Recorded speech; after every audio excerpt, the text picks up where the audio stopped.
still don't know why you think he wouldn't have fit well in this class. I think he's got a lot of interesting things to say about politics. I mean, he's definitely, I wouldn't say he's less political than Augustine, at least. I mean, I don't know. To me, it seemed like right, but there's a difference between the Christian philosophers being kind of fundamental to the development of political philosophy, and then Western political philosophy, and then once we get past Machiavelli, we start getting into kind of what we call modern era political philosophy, not contemporary, but modern. Then we have the philosophy kind of explodes, and we have to be a lot more picky. We just don't have a lot of Christian philosophers that talk about political philosophy, even though it is kind of fundamental to the development of Western political philosophy for, about half a millennia. So between taking people like, Nietzsche and others are existentialists, and the Christian philosophers are just going to win, because we have other Enlightenment philosophers that are going to be more direct, like Hobbes and Locke and Rousseau, that are going to be more directly kind of meaningful to the development of political philosophy, Western political philosophy. Okay. I don't know. That's a fair enough point. Yeah, I mean, I'm glad we read Augustine, though. I mean, and I think he probably does fit in better than Nietzsche. But at the same time, I really like Nietzsche. I just like him a lot. I really like the stuff he said. Just the way he talks about Machiavellian virtues, and when he makes a distinction between the virtues of the master and the virtues of the mastered. And he basically says everything Machiavelli says is the virtues of the master. And Christian ideology and virtue is the virtue of the mastered, the slave virtues. I don't know. It says some interesting stuff. I like him. He's interesting.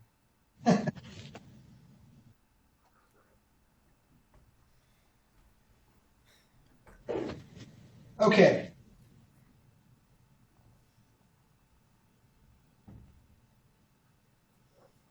Well, hold on. That's right. Let me take my roll here, and then we shall begin.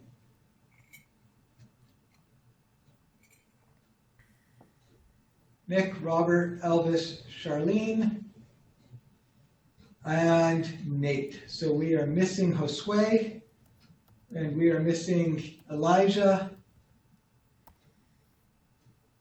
and we are missing Justin. Okay.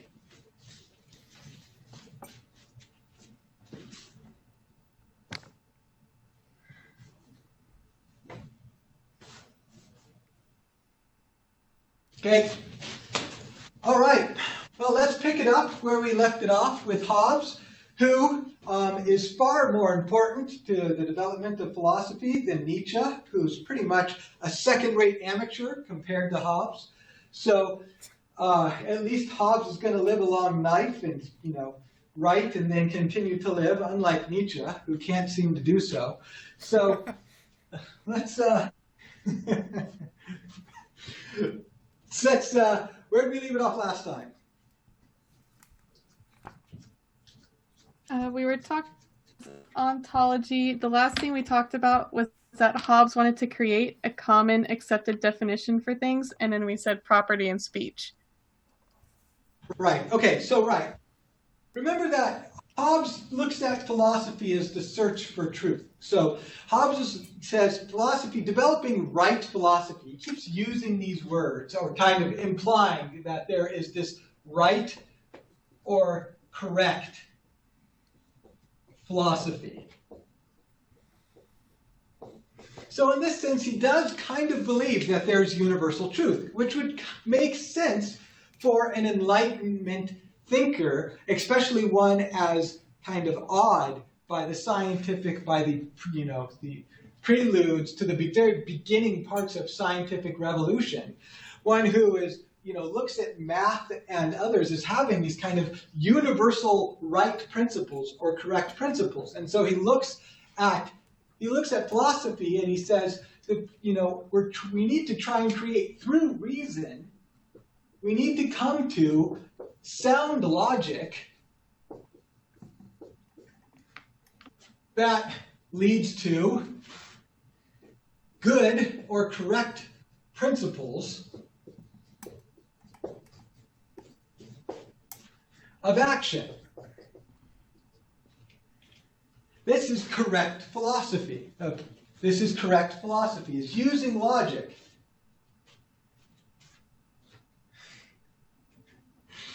I should stop reading Robert. It is using logic. We have reason to use logic to take kind of our shared experiences and be able to create something like some things that geometry and math can do by having shared definitions, precise definitions that allow us to build onto it and create logical truths by having shared definitions. The problem is if we don't have shared definitions, we can't really create shared logical truth. We can't create shared logical principles of action either, but we have to speak the same language. And so when it comes to science, he believes that the key innovation of science is simply kind of shared definitional language, which Karl Popper is going to kind of come to challenge in the 20th century. But, where the difficulty of creating shared language, even in science, becomes problematic. In social science, don't even bother trying to create shared language. People will use terms in whichever way that will kind of promote their theories and challenge somebody else's. But this is kind of highlighting Hobbes's point. So, in that sense, the question is we don't have this common language and shared definition for things. It's essentially what our language is based on our perceptions and our self-interest.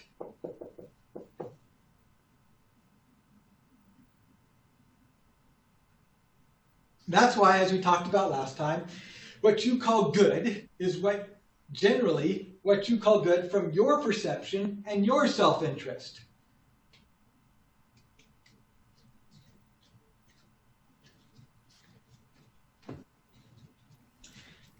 What you call just, what you call acquisition. So, justly acquired property, for instance. How do we know whether this is your property or my property? I'll give you an example of this that Hobbes isn't going to use, but we can use. So, for example, when the English settlers arrive in the New World, in Massachusetts and Virginia, do they respect the land ownership of the Native Americans? No. Some of them do,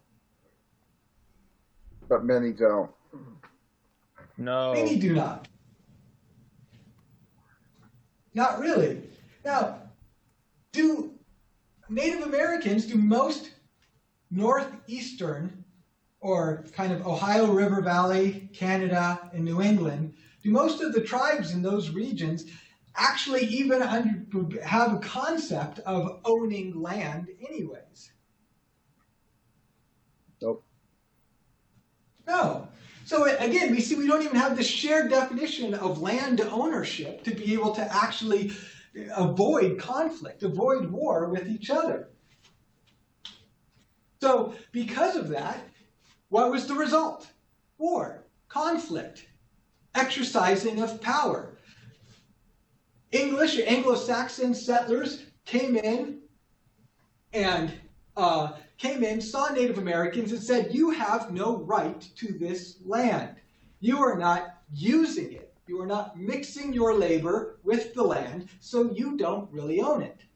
Other English or Dutch, the Dutch in particular, would come in and say, we claim that you own the land, so that means you can transfer ownership to us by selling it to us, something that the Iroquois didn't really even conceive of as a thing. So the Iroquois said, sure, you pay us some money, and then you can use this land. But they didn't think that the Dutch were then going to build houses and fences around the land and exclude the Iroquois from using it anymore, because there wasn't common definitions. So what was the result? Conflict, battle, violence, war. This is Hobbes's point, is that we all see things through our own time and space, location, and the plenum.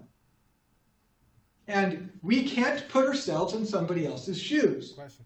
Which means that the first logical principle that good philosophy or correct philosophy must recognize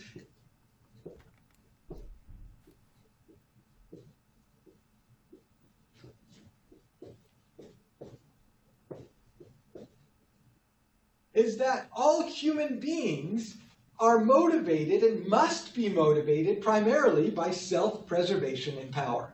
There is no choice. Go ahead, Elvis.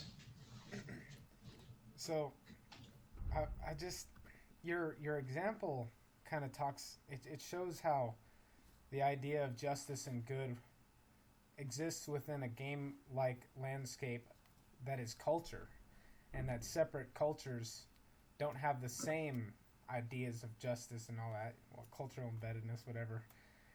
But I mean is that to say the same to the individual? Because the individual and the larger culture are two different things. How does it? Is he saying this same thing applies to the individual? Can you clarify your question a little bit more? Well, because your example about the settlers and the Native Americans not sharing right. That's on a larger scale, but does it work within the smaller scale of individual to individual? Right, or can there be shared cultural definitions of things that don't require an exercise of political contract and power?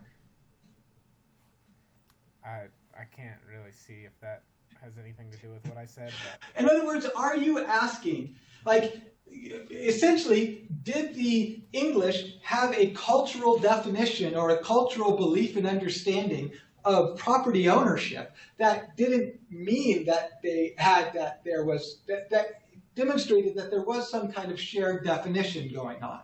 Does that make sense? Well, yeah, they shared a definition, but like within their same culture, does this whole concept of perception and self-interest like exist within the individual, not within the larger culture? Does that make sense? Yes. Well, to answer your question, yes. Because only individuals have perception. Only individuals have self-interest in this sense. Only individuals, in other words, only you as an individual can die and experience death or experience power or exercise choice in a true sense. This is very much a philosophy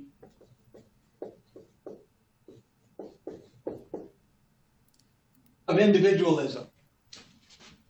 Okay. So, this becomes a problem. And aside from politics, society, aside from the sovereign, who determines the rules by which we must live? And that's really what he's talking about here. So when I keep saying definitions and definitions based off of perception and language, let me kind of flesh this out a little bit. Kind of what's going on is Hobbes is, to a large extent legitimately, saying that law or rule and language are interchangeable. Law and language are interchangeable. That law is just defining things in a legal way with force backing it up.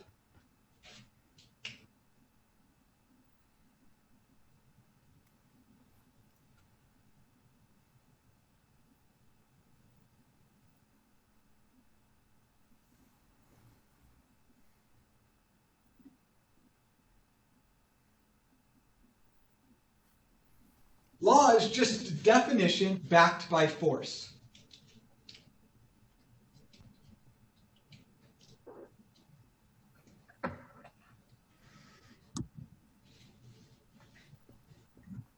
What do we define as property?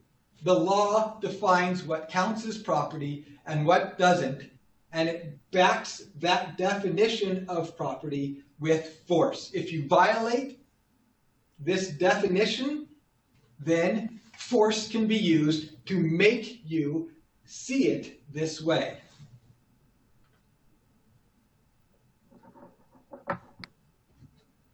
Does that make sense?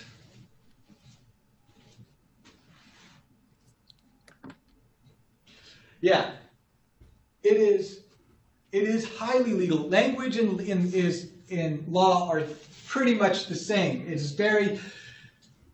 is very legalistic. It is very essentially, it is more than just communication. Though he goes through that and he talks about that language is definitely about communicating wants and desires. But even when we communicate wants and desires with each other, it is only communication if we have roughly shared definitions.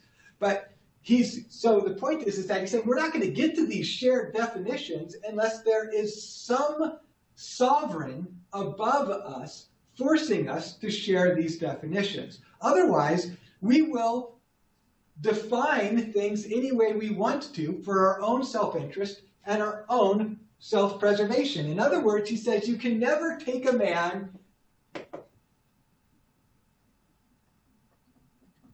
at his word, something I'm sure Charlene would agree with. So. Yeah, that's agreeable.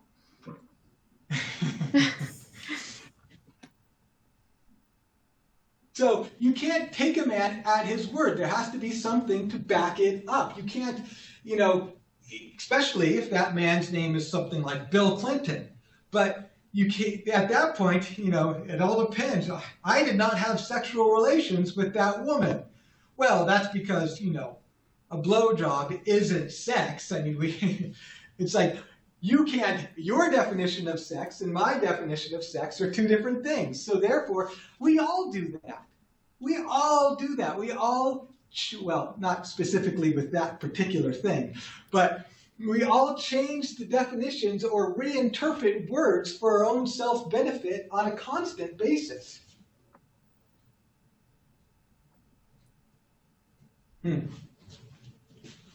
Agreed, Robert. Depends on so because of that, unless there's a shared kind of set of rules, then every man becomes a law unto himself.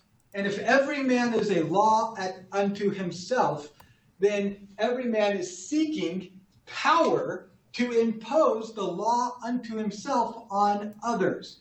That's going to be the natural state of man, is that without something above both of us, so for this purpose, Elvis, if it's you and I, without something above us to impose a shared definition of rule, then ultimately we are going to be seeking power over each other, where I'm going to try and impose my definitions and my rules of right action and wrong action on you, and you're going to be doing the same thing to me. This is very, very similar to Augustine's concept of peace, every man seeking peace on his own terms. Okay, you Does that make sense? Now. You finally answered my question, boy.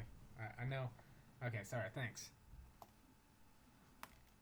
Finally did. It takes me a while. I'm kind of new to this teaching game, so sometimes I'm bad. Just wasn't sure if I fully understood it before.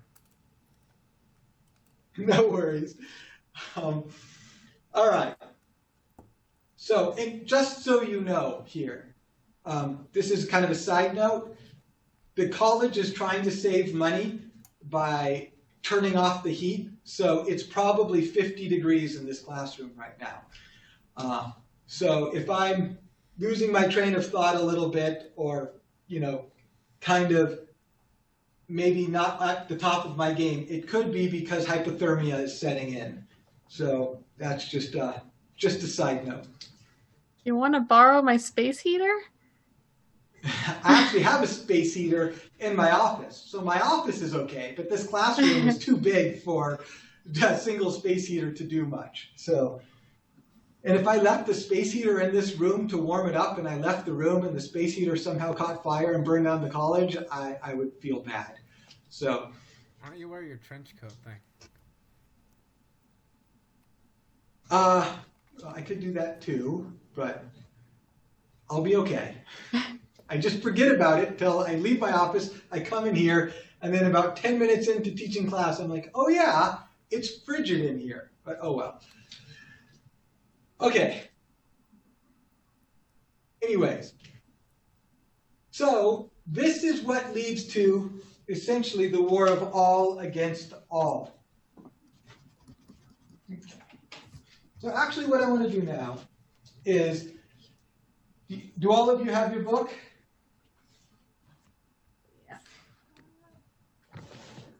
Yes. Okay.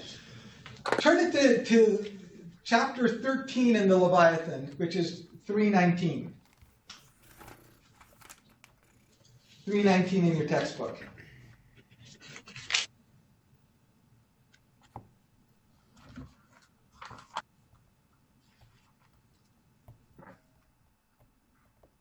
I want to go through chapter 13 and chapter 14 specifically and kind of get you guys to highlight particular things in those chapters that are going to be useful as kind of the key crux of his social contract theory. I'm going to erase this so we can focus on the social contract part.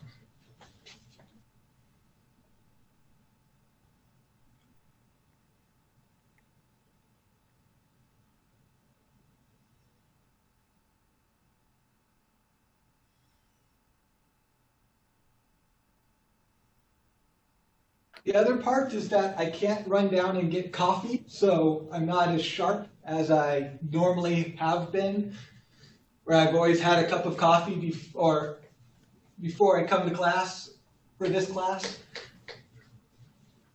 My gosh.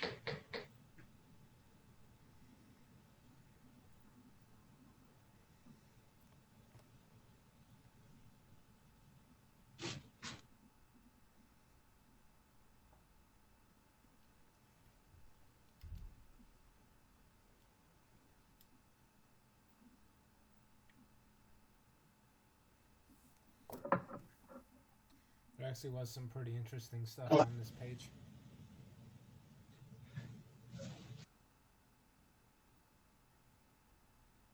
Okay, that'll have to be good enough. All right, yeah, let's start at chapter 13. Of natural condition of mankind and concerning their felicity and misery. Okay, starting at the very beginning. Nature hath made men so equal in faculties of body and mind, as that though there be found one man sometimes manifestly stronger in body, or of quicker mind than another, yet when all is reckoned together, the difference between man and man is not so considerable as that one man can thereupon claim to himself any benefit to which another man may not pretend. So, we start from the natural state of man is one of equality. The natural state of man is one of equality. And what he means by this is that, yes, some men are stronger, some men are smarter, some men are quicker, some men have more endurance, but at the end of the day, given a deliberate intention, any man is capable of stealing from or killing any other man.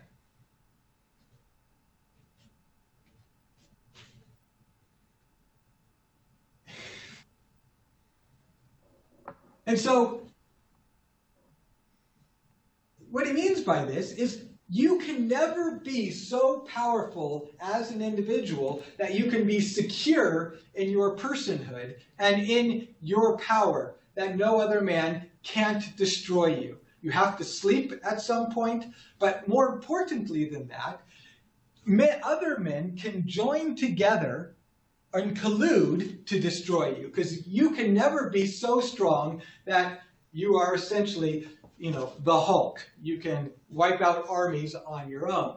That's kind of always been the young male fantasy, is the ability to be so strong that they can impose their will on other men, even large groups of other men. But again, that's just kind of relating back to Hobbes. And so it is from this position of equality that we are essentially always in, we are always in fear.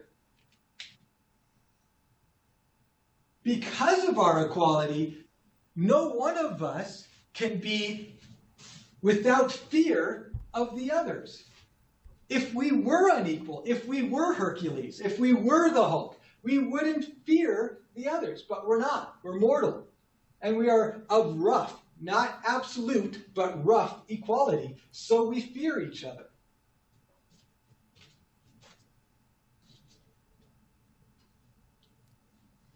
Now,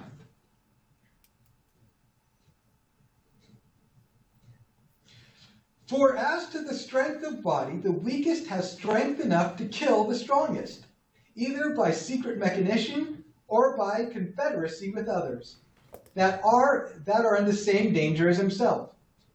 Okay. Now he goes through that next middle paragraph. He goes through about how the differences in mind don't make that much of a difference either, and that regardless of anything else, somebody being smarter than somebody else doesn't necessarily make them secure and with no reason to fear. Now going to that bottom paragraph. Wait. Right. Yes, that's correct. From this equality of ability arises this equality of hope in attaining our ends.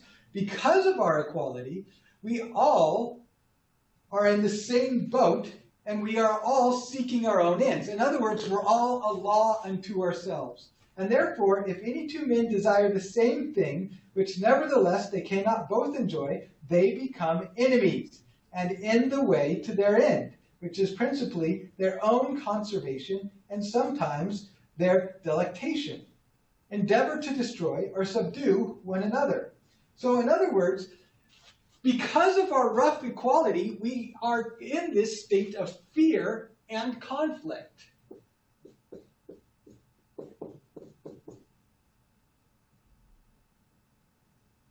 And what causes this conflict? Hope. What does he mean by hope causes conflict?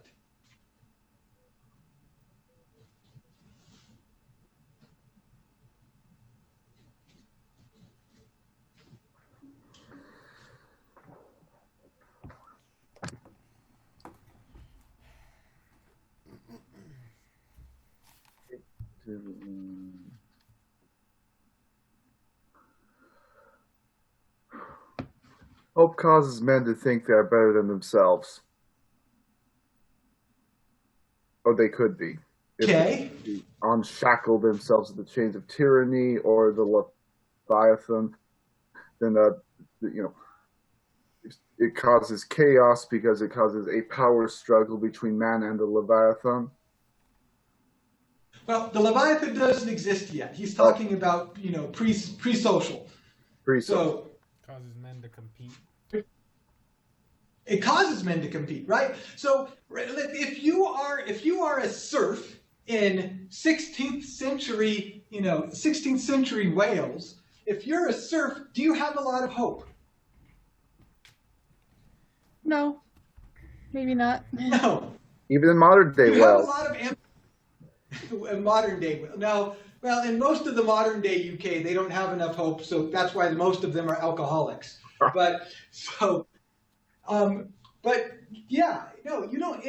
If you're a serf in this, 16th century Wales, you don't have a lot of hope. You are pretty much. Do you have a lot of ambition? Do you have a lot of competition, or do you accept your lot? And when the gentry or the nobility or the king comes in and makes demands of you, do you accept it? Or do you have hope?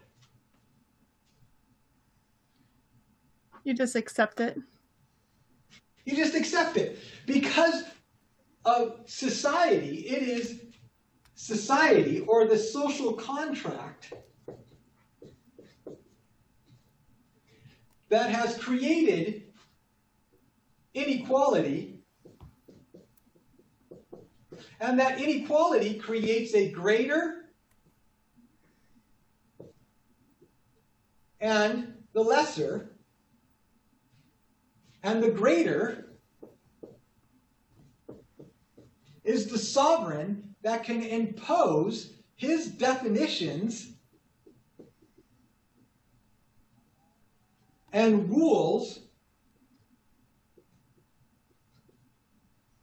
of action on all of the lessers.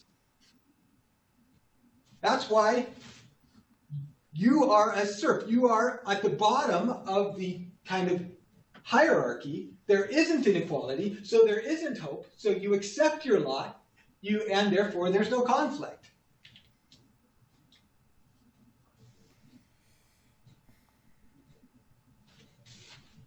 So, but before the social contract, before hierarchy, before greater and lesser, all men are kind of created or born in this equality, which means all of them believes that they can achieve their own ends. All of them have hope.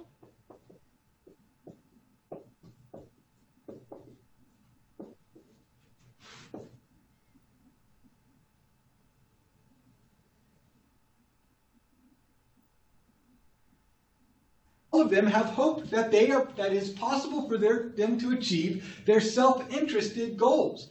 And when all men have this hope, then they try to acquire the resources in order to achieve their goals. And then they compete for resources, and it creates conflict. And then they have to fear each other, because now I know that because Elvis and Nathaniel and Josue and Nick and Charlene, I know that all of you are going to be competing sometimes for the same resources I'm going to be competing for, because we all believe that we have an ability to achieve our goals because of equality, because there's no hierarchy, that once that happens, I become your enemy. I know I become your enemy, because now I am a competitor for the resources you need to fulfill your hopes. And so I know I'm your enemy, so because I know I'm your enemy or your competitor, I fear you, and you fear me. Does that make sense? Yeah. It does.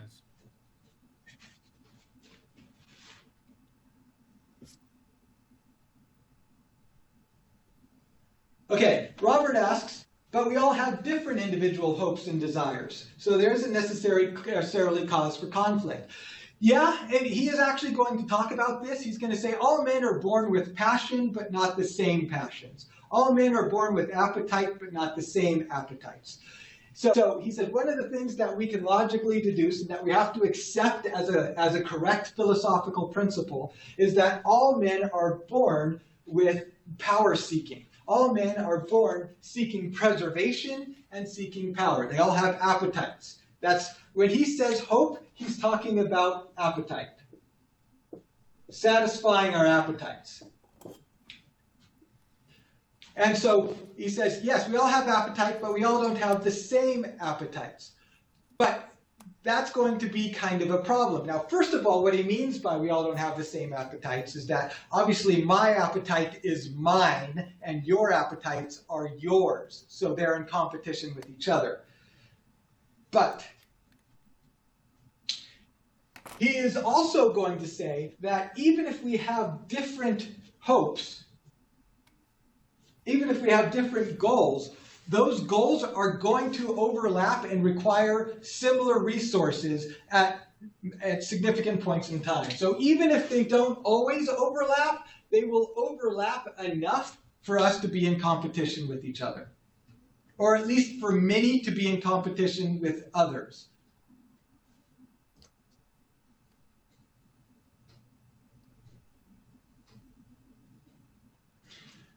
But to continue with your so there's another good question. Let me try. This kind of relates to what I was about to say. Robert says self-preservation doesn't imply a quest for power. Hobbes is going to disagree with that. Hobbes is going to say, well, no, he believes that it does, because here's the problem. I will ever only truly know my intentions, my motivations. I will ever truly know. I can only trust, and of course, the modern therapeutic culture would disagree with this, but I can only trust my mind. I don't know yours. You are one of the worst things to Hobbes. You are an uncertainty. All other human beings, because of our rough equality, are uncertainties. I don't know what your motivations are. I can't trust your word. I can't trust your definitions. I can't trust that if you are a law unto yourself, I can't trust that your law unto yourself is going to respect me in any particular way. So because of that, you are a threat to me. Even if you are not a threat to me, Robert. So if it's you and I, just isolated, if it's you and I in this quote-unquote state of nature, and you have no negative intentions, you're pretty much, Robert Gandhi, and you have no negative, except he was kind of an asshole to many people, but whatever. So if you have no negative intentions towards me, I don't know that. And if I have no negative intentions towards you, you don't know that. And there's no cultural, social, political, or legal rules that to enforce that we treat each other or in any particular way. So in the end, even if it doesn't lead to us being in coming to violence, we are still in some measure of fear and competition with each other. And let's say that there's, if there becomes one source of water, then we can agree to share that source of water, but if that agreement is going to be trust but verified, so to speak. That agreement is going to be one in which I'm not going to be so trusting of you, perhaps, that according to Hobbes' logic, I'm not going to be so trusting towards you because there's no overarching rules of action to regulate us, that I'm always going to be worried that if that water source starts to dry up and there's only enough water for one of us, then there's going to be a problem. So that's what he means.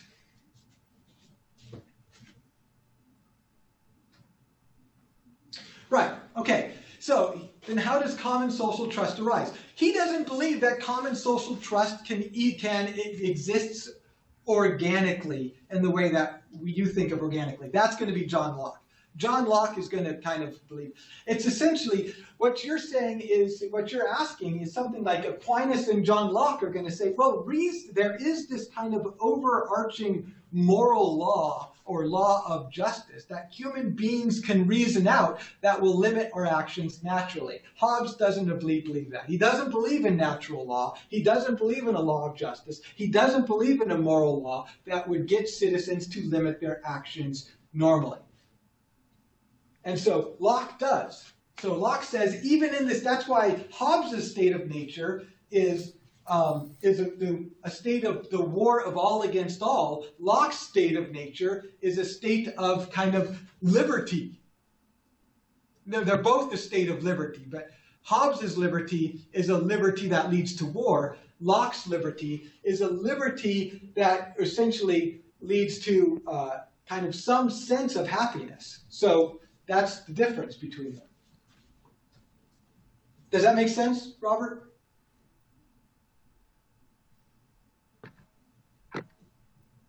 So Hobbes is a pessimist, Locke would be an optimist in this. Yeah, kind of. So,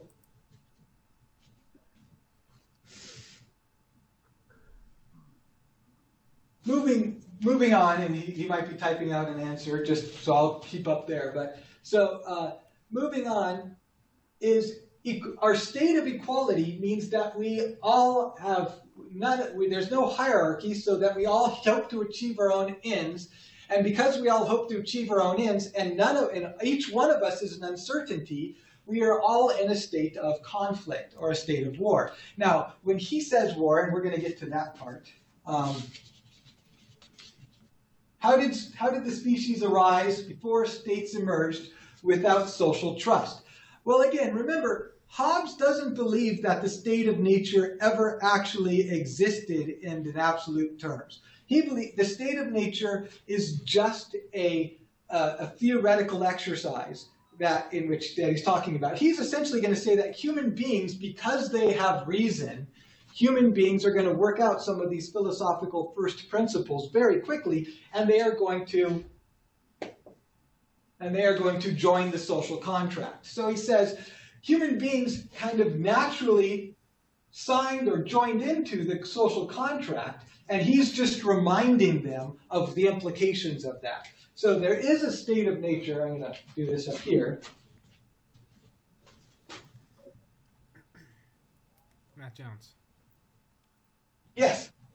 But would you say that to hope and to pursue is a good in and of itself, or at least something that people want? Like, is people want to hope naturally. People want to have hope. Absolutely. Hobbes would agree. They want to have hope, which is why they're threats to each other. All right, so the point is to just take everyone's hope away? No. That's not his point. Can I try But here's the problem. Go ahead, Nathaniel. I'm going to try and articulate, could Hobbes be meaning that a maximum self-preservation in men's minds would require maximum control over one's destiny, which would inevitably require maximum power over others? The only way, yes, you're on the right track. The only way to make sure that you can preserve yourself is to exercise power over others so that you can reduce the threat that they pose to you, or they try to exercise power over you. Again, it's Augustine's, all men seek peace on their own terms. But the conflict I think we're having is that we recognize cooperation is required it also results instead of a conflict where we always don't need to be in control of people. In fact, those who want control over other people are the ones we don't really trust the most. Right.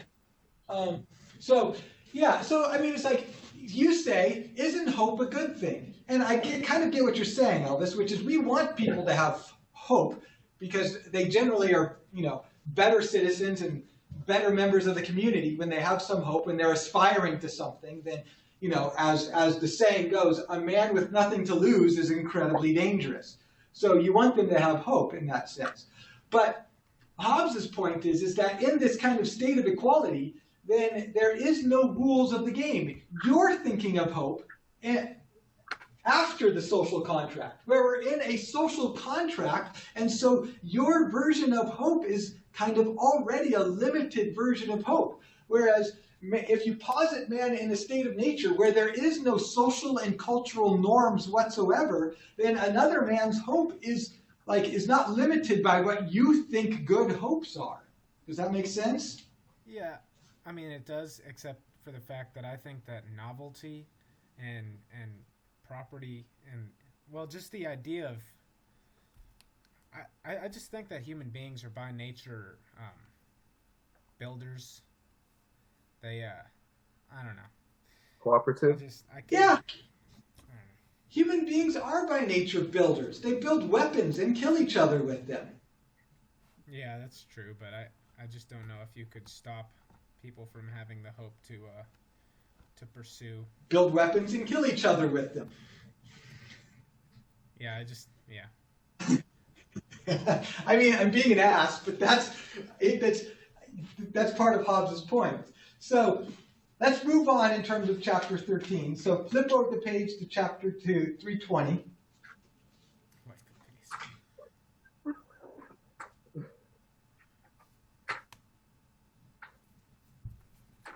So starting with the paragraph that says, "And from this diffidence of one another, there is no way for any man to secure himself so reasonable as anticipation, that is, by force or wiles, to master the persons of all men he can, so long till he sees no other power great enough to endanger him, and this is no more than his own conservation requireth, and is generally allowed." So again, this is what we've been talking about. So in this state of equality, there is no way for one man to secure himself and his hope. No man can fully secure both his preservation and his hope. So we constantly seek power over each other. Because I know that if I can't trust all of you and all of you are an uncertainty to me, then all of you, even if we're not currently in war, all of you are a threat. And so I can't possibly secure for myself by myself. I can't secure for myself security against all of you. Any one of you at any point in time could potentially kill me in my sleep for whatever reason. Because I am the alpha male. I'm the vigorous, most best looking and most smartest male, and all the women are pursuing me, and you get jealous of me and you kill me in my sleep because you think you're the second best looking, smartest, and most kind of charismatic male in the group. I didn't see that coming, so you could be a threat for reasons that are completely unbeknownst to me. I mean, I should have known. I mean, if I look in a mirror, I should realize that this is going to be the case. But, sometimes I'm oblivious to these things. I would say, does that make sense? But then you wouldn't know whether you're agreeing with the whole egocentrism part of it or, so. But there's a logic there. So, and more importantly, there's also this other thing. Look at the next paragraph. Again, men have no pleasure, but on the contrary, a great deal of grief in keeping company, where there is no power able to overawe them all. That is a huge point. Men have no pleasure, but on the contrary, a great deal of grief in keeping company, in the company of other men, unless there is a power that can overawe them all, an overarching power to impose rules of cooperation.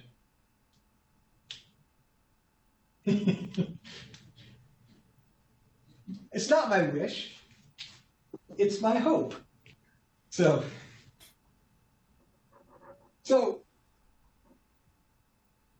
men, and here's the thing, men do kind of form companies, but these companies are problems because every man believes that his companions should value him the same way he values himself.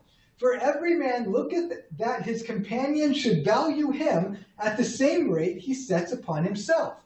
In other words, I want you to respect my life and my hopes as much as I do.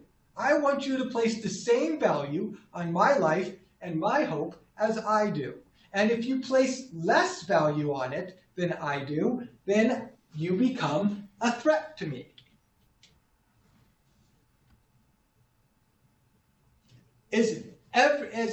Are men going to naturally place the same value or worth on another man's life and hopes as they will place on their own life and hopes? No. So does that mean if we are ever in competition where only one of our hopes in one of our lives can be essentially secured, then are you naturally a threat to me? Yes. Right. So for example, a modern day kind of science fiction example, when the coronavirus finally mutates and starts zombifying its hosts, and we are truly in the zombie apocalypse that all of the hoarders kind of expected us to be in, then once we are in that position, then what is going to be the primary value of firearm ownership? Like in the zombie apocalypse, guns really, you're not going to use the guns and waste bullets trying to shoot the horde of zombies. That's just a waste of bullets. You save the bullets in the gun for the other human beings with whom you're competing for food and other resources. Because sometimes you need to shoot the other human so that you can have the food. The zombies, they're just an external, they're an exogenous factor. They're an externality. But the other human beings, that's who you're actually in competition with. That's pretty much why zombie apocalypse movies are so compelling in a modern day cinema, is because things like The Walking Dead or even Zombieland or the original kind of Fear of the Walking Dead, all of them place this kind of thing that says the remaining members of humanity are really the zombie apocalypse puts us back into a state of nature, and humans start to use guns and other weapons because they fear each other's competition for the scarce resources more than they fear the zombies. Yeah, you think that Thomas Hobbes would have thought a little bit differently if he was born after The Wealth of Nations was written? I mean, because this is all based on the idea of the state of scarcity, that we compete because we're in a state of scarcity, and maybe he just didn't fully understand the idea of a free market and cooperation and all that. Actually, didn't he live to see Adam Smith, The Wealth of Nations, come to fruition? Did he? He lived a really long time. He would have known that. But I think what Elvis is saying is not live long enough to read Adam Smith's Wealth of Nations, but live long enough to see how a kind of self-interest, a market based off of individual self-interest competition can actually lead to wealth and abundance generation, so to speak. But even then, so like if you lived in, let's say, the 1990s, if he was writing in the 1990s as opposed to 1640s, then would that change them? I think it probably would have changed, quite a bit. But even then, we still have. It doesn't necessarily take any of this away completely. And again, it's not that Hobbes believes that men don't enjoy the company of other men. But remember, he says men can enjoy the company of other men when there is an overarching sovereign to impose common definitions and common rules so that we have less to fear from each other.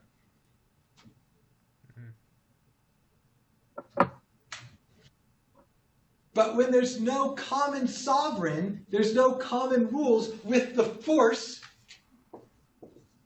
to back up those rules. So therefore, all of us become a law unto ourselves, and then I can't enjoy the company of other men.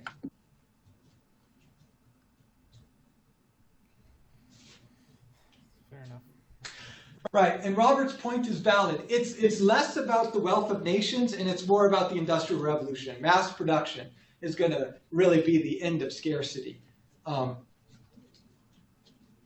necessarily laissez-faire, though obviously the two have a relationship. Okay, so going down. Now I can't expect that you're going to value my life and my hope as much as I do, and you can't expect that I'm going to value your life and your hope as much as I do. Okay, so then, going down to the next paragraph. So that in the nature of man, we find three principal causes of quarrel. First, competition over resources. Second, diffidence. And third, glory. The first maketh man invade for gain. So, I'm going to, the first competition is, my hopes mean that I'm going to be looking to take what you have, at least at some point in time. Frequently because men frequently hope to be the greatest or the best. which means that they are frequently in competition with each other because envy and jealousy exists. Second, for safety. So envy says that my hope is to have more or be better than you at these particular things, or to have what you have.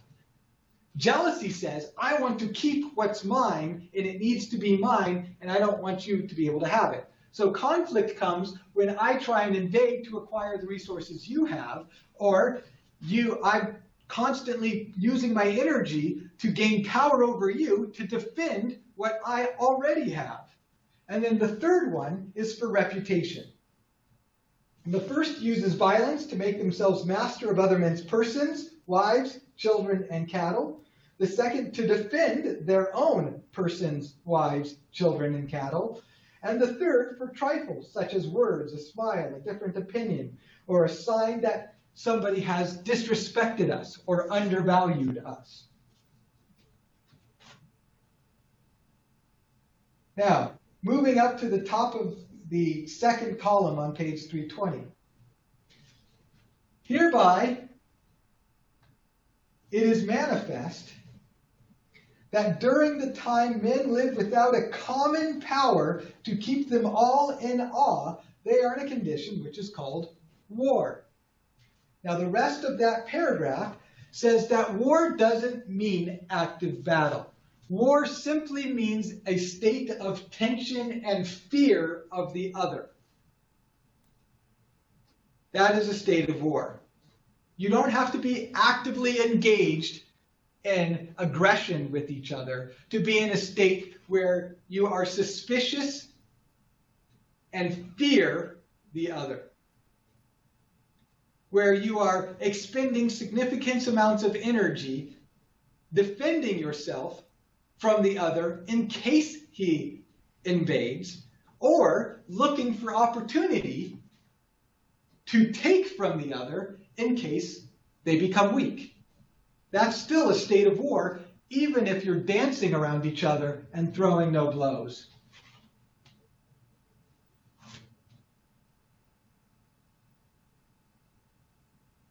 At the bottom of that first paragraph, all other time is peace. When men are not seeking power over each other, that's when there's peace. When men are seeking power over each other, they're in a state of war. That's his definition of war and peace. War is when men are seeking power over each other and seeking to defend themselves from somebody else's power, even if they are not coming to blows at the moment. Peace is when they're not doing that. Does that make sense? Yeah, it does. Okay. Okay, going to the next paragraph. Whatsoever, therefore, is consequent to a time of war, where every man is enemy to every man, because they're in competition, the same is consequent to the time wherein men live without other security than what their own strength and their own invention shall furnish them withal. In other words, if men live in a time where the only way they can secure their life and their hopes, wife, children, cattle, wife, children, and property, which pretty much is what he defines hope as, so wife, children, and property. So if the only way you can secure your life and your hope is with your own strength, then you're in a state of war. Let me say that again. If the only way you can secure your life, wife, children, and property is with your own strength, you're in a state of war.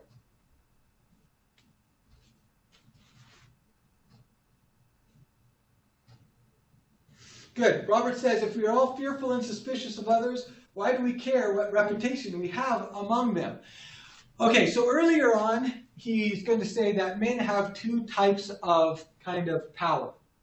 The first power is natural power. That's the power of mind, the power of strength, the power of body, is physical power, essentially, mental, physical power. The second kind of power is reputational power, is charisma, the power to kind of coordinate with other men. Because remember, our equality means that no matter how strong, no matter how powerful I am, you guys can band together to kill me. So, because my equality means that I am not so powerful as that I can overawe any of you, on all of you on my own, even if it's just 5 of you working together, right? It's only in the movies and only in Lord of the Rings can one man hold off 30 orcs all by himself. In reality, you fight 5 people, your chances of coming out of that unscathed are pretty slim. Even if 5 of those people are you people. So reputation does matter in that sense. Like, for instance, a reputation for being vicious, a reputation for being kind of fearful. That's going to protect you. But if you have a reputation for being weak, then that's going to make you vulnerable.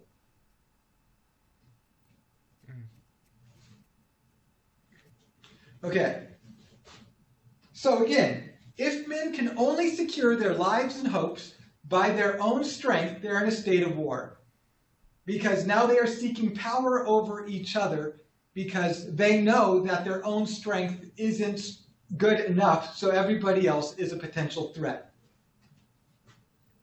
In such condition, there is no place for industry because the fruit thereof is uncertain. So in other words, what he's saying is, in this condition where I can only secure my life and my hope through my own strength, then why would I cooperate with others? Because cooperation with others means that we're going to produce something, and I don't know if it's mine or not. In other words, we could cooperate, and you could get all the benefits of it, so why would I cooperate? So in this case, there is no industry. There is no art. There is no education.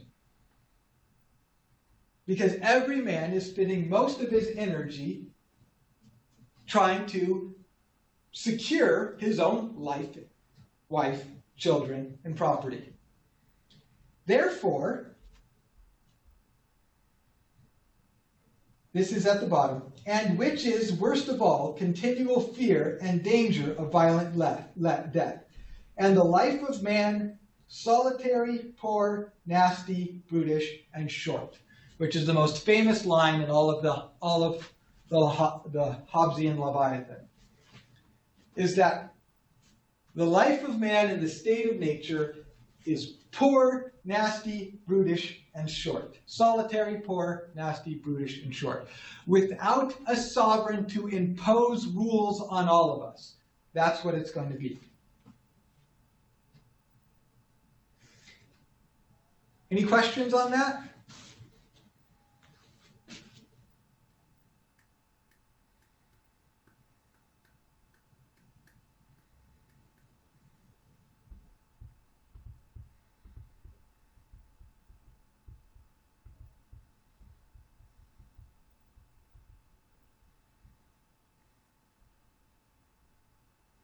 Okay. Let's go to chapter 14 then. Oh, sorry. Before we do that,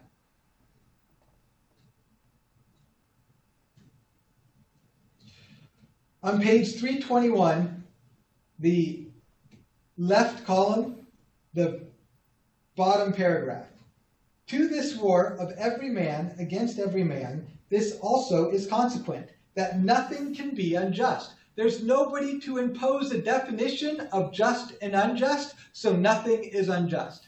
Let me say that again. In the state of nature, where there is no sovereign to impose a rule of a definition of just and unjust, then everything is unjust. The notions of right and wrong also don't exist because there's no common definitions of right or wrong. Where there is no common power, there is no law. Where no law, no injustice. Force and fraud are in war the two cardinal virtues. In other words, you punch below the belt because there's no rules, there's no ref, and it's all about kind of the state of nature. Justice and injustice are none of the faculties, neither of the body nor of the mind. If they were, they might be in a man that were alone in the world, as well as in his senses and passions.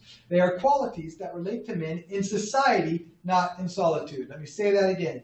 Just and unjust don't exist in men individually. They only exist in societies. That's a huge claim he's making. A huge claim he's making that Aquinas would absolutely not agree with. Just and unjust don't exist in individual minds. They only exist in social and society construction. In other words, justice is a social construction, according to Hobbes.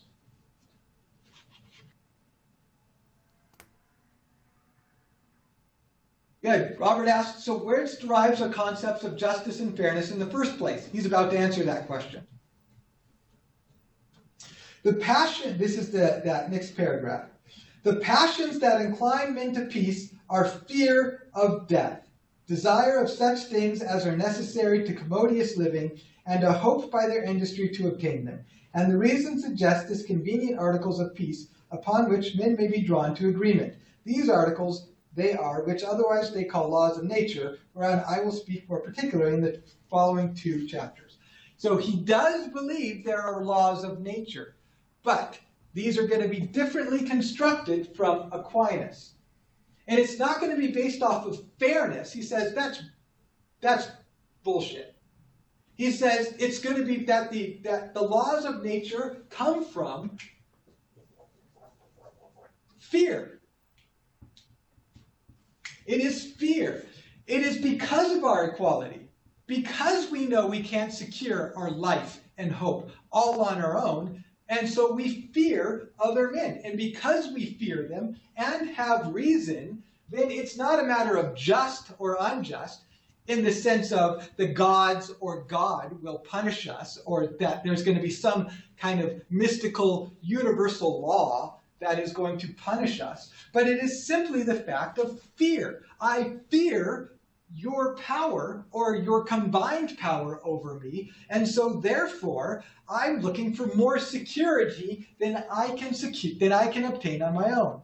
I'm looking for more security than I can obtain on my own because I live in an uncertain world in which it is rational to fear other men. That is what is going to lead us to sign the social contract. That's what's going to lead to these laws of nature. So let's look at his laws of nature. Chapter 14. The right of nature, which writers commonly call jus natural, is the liberty each man hath to use his own power as he will himself for the preservation of his own nature, that is to say, of his own life, and consequently of doing anything which is his own judgment and reason he shall conceive to be the aptest means thereunto. So let me put this down here. That's one of the things I don't get is why he thinks people will sign the social contract, why he thinks everyone would sign it. Yeah, I'm going to explain why. You don't have to agree with him. I'm going to explain his argument. Yeah.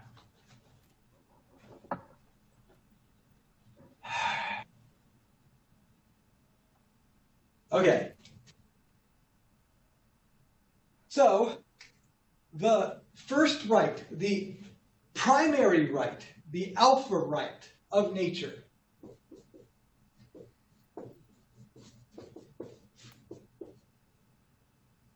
the one upon which the first principle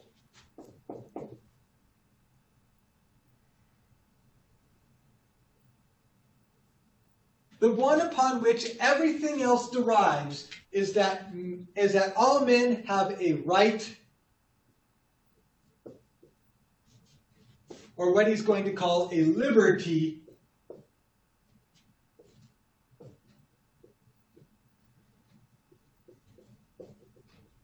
to self-preservation. That's the thing we can know.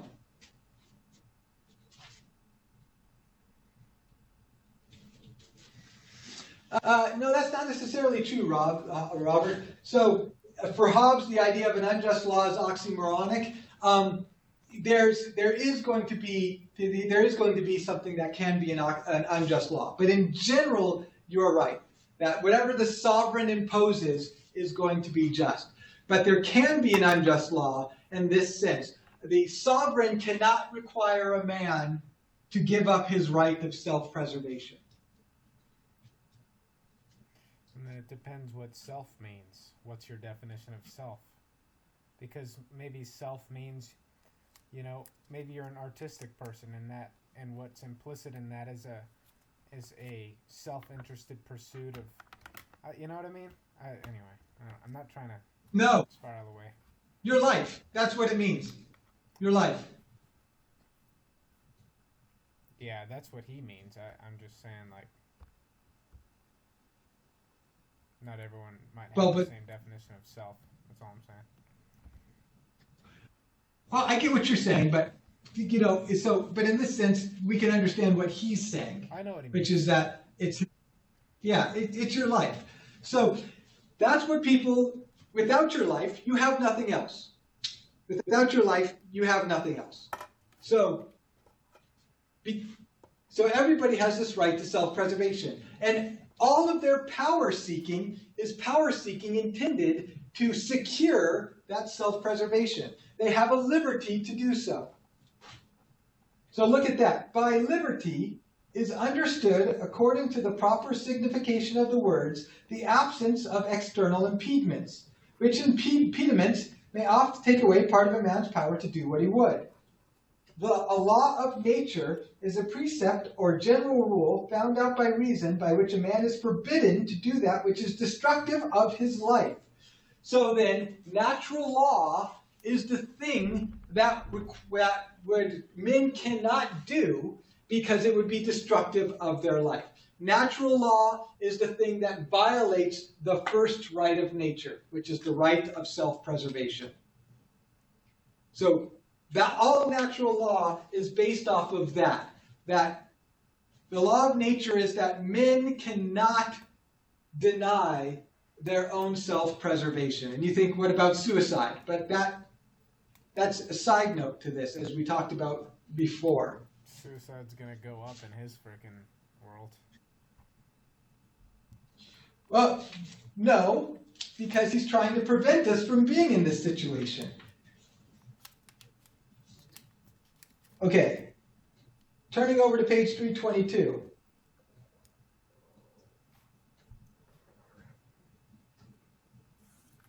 Because right consisteth in the liberty to do or to forbear, whereas law determineth and bindeth to one of them, so that law and right differ as much as obligation and liberty, which is in the one hand, one and the same matter are inconsistent. So right means you have the right to do something or to choose to do something or to choose not to do it. Law means you have an obligation to do something or to not do it. I think we can all agree with that basically, right?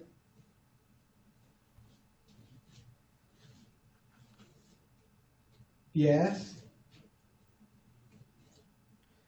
What'd you say? One more time? I guess I didn't. So right means I can choose to do something or not do something. Law means I have an obligation to do something or not do something. Yes, I agree. Yeah. Okay, good. So Robert asked the question, if you're not involved in drawing up the social contract, why should you obey it? Well, he's going to actually answer this later on in the book, which is, that's irrelevant. It's irrelevant. Whether you draw up the social contract is irrelevant or not. Just like, for very similar reasons to why law holds, even if it was passed 100 years ago. It's simply this. If you're born into the social contract and you use a road, or you use a bridge, or you walk outside and don't fear your fellow man, you've agreed to the social contract, period. You don't get to pick and choose which parts of the social contract you agree to and which ones you don't. If you use a road and you say, hey, I like this road, sorry, you've agreed to the social contract and you are obligated underneath it. And that's Hobbes's point. He actually makes that argument later on, I think closer to chapter 20. But, so if all men are seeking peace, then if the right of all men is to self-preservation, then this means that all men are obligated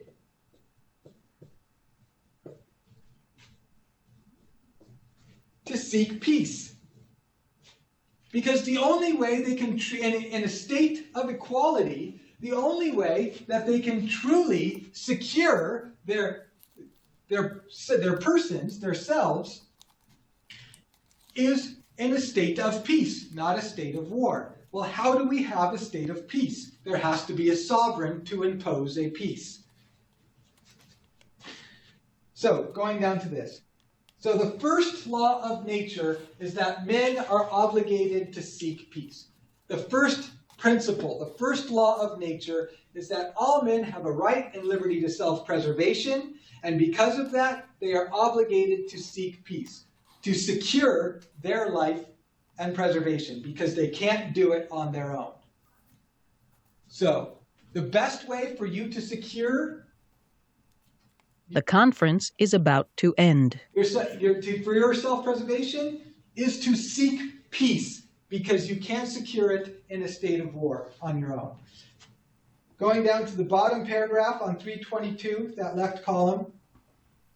From this fundamental law of nature, by which men are commanded to endeavor peace, is derived this second law of nature, that a man be willing, when others are so too, as far forth as for peace and defense of himself, he shall think it necessary to lay down his right, encircle, underline, highlight this, lay down his right to all things, and be contented with so much liberty against other men as he would allow other men against himself. That is the most important line in all of the Leviathan, outside of nasty, brutish, and short. The social contract. You're right. It is all about power in either case. Life and human cooperation is about power.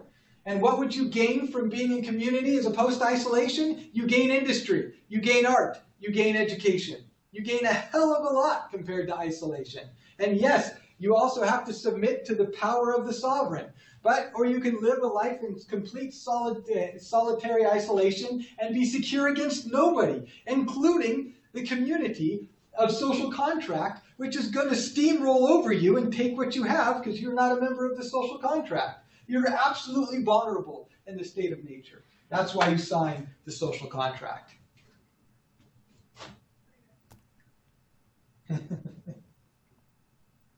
Oh, this is what he says. When you sign the social contract, you give up every right that you don't want other people to have over you. You give up the right to theft. You give up all of your power over others. And in return, you ask others to give up all of their power over you. The only right you don't give up is your right to self-preservation. That's the social contract. Now, when you give up that right, you transfer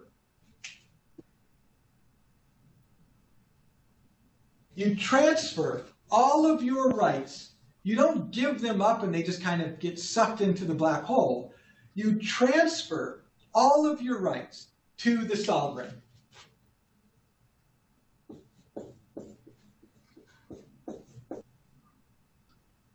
Why would you do that? Because now by transferring all of your rights to the sovereign, there is a singular law and rule maker and rule enforcer. The sovereign is justified by this and this alone. Does he have the power to enforce his rules on everybody? We say that again. Does he have the power to enforce his rules on everybody? If he does, Allegedly. But that's the thing. To Hobbes, and he explains this later, to Hobbes, if the sovereign isn't competent enough to enforce his rules on everybody, then he loses legitimacy. He's no longer a legitimate sovereign. But if he can enforce his rules on everybody, then he removes uncertainty and he imposes peace, and then industry and art and education has a chance to increase, definitely beyond the state of nature. But if the sovereign can't impose his rules on everybody, then we have a problem. Then he's no longer a legitimate sovereign, because we all transferred our rights to him so that he can make sure that nobody else can exercise their power over me. Does that make sense? So, the only other way that the sovereign loses legitimacy is if he violates the first principle. If he violates the first principle. In other words, if the sovereign requires you to lay down or to violate your own self-preservation, that doesn't mean he can't impose the death penalty. That doesn't mean he can't impose the death penalty. But if he does, he can only impose the death penalty because you violated rules that have previously...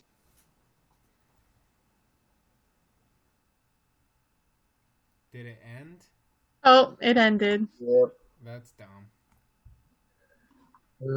I don't like Thomas Hobbes at all. I don't like him. I really hate listening to him. Wow.